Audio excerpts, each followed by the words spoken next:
श्री शिव पुराण शतरुद्र संहिता तीसरा अध्याय। अर्धनारीश्वर शिव। नंदीश्वर बोले, जब ब्रह्मा जी द्वारा रची हुई इस सृष्टि का विस्तार नहीं हुआ तब वे बड़े चिंतित होकर विस्तार के उपयोग के विषय में सोचने लगे।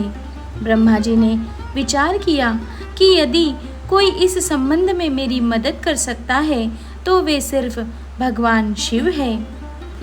तब अपने आराध्य देव भगवान शिव को प्रसन्न करने हेतु उन्होंने शिव शिवा के संयुक्त रूप की आराधना करनी आरंभ कर दी।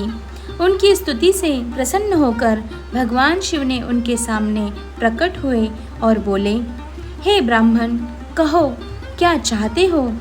अपने मनोरथ के विषय में बताओ ताकि मैं उसे पूरा करने में तुम्हारी मदद कर सकूं। भगवान शिव के इस प्रकार के वचन सुनकर ब्रह्मा जी ने अपने दोनों हाथ जोड़कर भगवान शिव की स्तुति की और बोले, हे देवादिदेव महादेव शिव शंकर, आप तो अपने भक्तों के रक्षक हैं। आप उनके समस्त दुखों को दूर करके उनको अभिष्ट फल प्रदान करते हैं।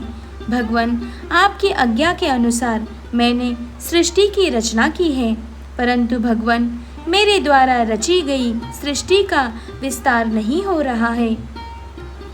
यदि यह कार्य इसी तरह होता रहा तो कभी भी सृष्टि में वृद्धि नहीं हो पाएगी। तब ब्रह्मा जी के इन वचनों को सुनकर भगवान शिव बोले, हे ब्राह्मण, मैं जानता हूँ कि तुमने अपनी सृष्टि में प्रजा की वृद्धि के लिए मेरी पूजा आराधना की है। यह कहकर शिवजी ने अपने शरीर से देवी शिवा को अलग कर दिया। देवी शिवा को वहां देखकर ब्रह्मा जी देवी शिवा की स्तुति करने लगे और कहने लगे, देवी, आपके पति भगवान शिव की कृपा से ही इस सृष्टि का सृजन हुआ है। भगवान शिव बोले, हे ब्रह्मा जी, मैंने आपके मनोरथों को पूर्ण करने के लिए ही देवी शिवा को प्रकट किया है।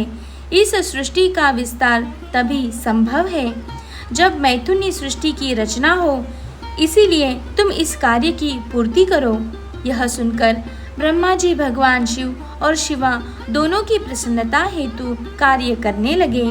ब्रह्मा जी बोले, हे देवी, सृष्टि के आरंभ में आपके पति देवादिदेव भगवान शिव ने ही मेरी रचना की थी और मुझे सृष्टि की रचना करने का आदेश दिया था, जिसके फलस्वरूप मैंने अनेक पुरुषों की रचना की, परंतु इतना करने पर भी उनकी वृद्धि संभव नहीं हो सकी।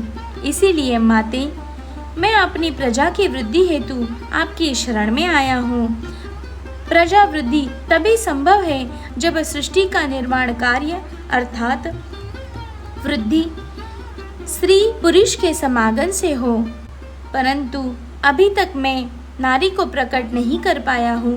हे शिवे, आप मुझे नारी की सृष्टि करने की शक्ति प्रदान करें। हे सर्वेश्वरी, हे जगत जननी, मेरे कार्य की सिद्धि हेतु आप मेरे पुत्र दक्ष की पुत्री के रूप में जन्म लीजिए। ब्रह्मा जी की प्रार्थना को मानते हुए देवी जगदम्बा ने दक्ष की पुत्री होना स्वीकार कर लिया। यह कहकर देवी शिवा ने भगवान शिव के शरीर में प्रवेश कर लिया। तत्पश्चात शिव शिवा वहां से अंतर्धान हो गए। तभी से शिव शिवा का अर्धनारीश्वर रूप विख्यात हुआ और इस संसार में स्त्री जाति की रचना संभव हुई। यह अर्धनारीश्वर स्वरूप वर्णन अत्यंत आनंददायक एवं मंगलकारी है।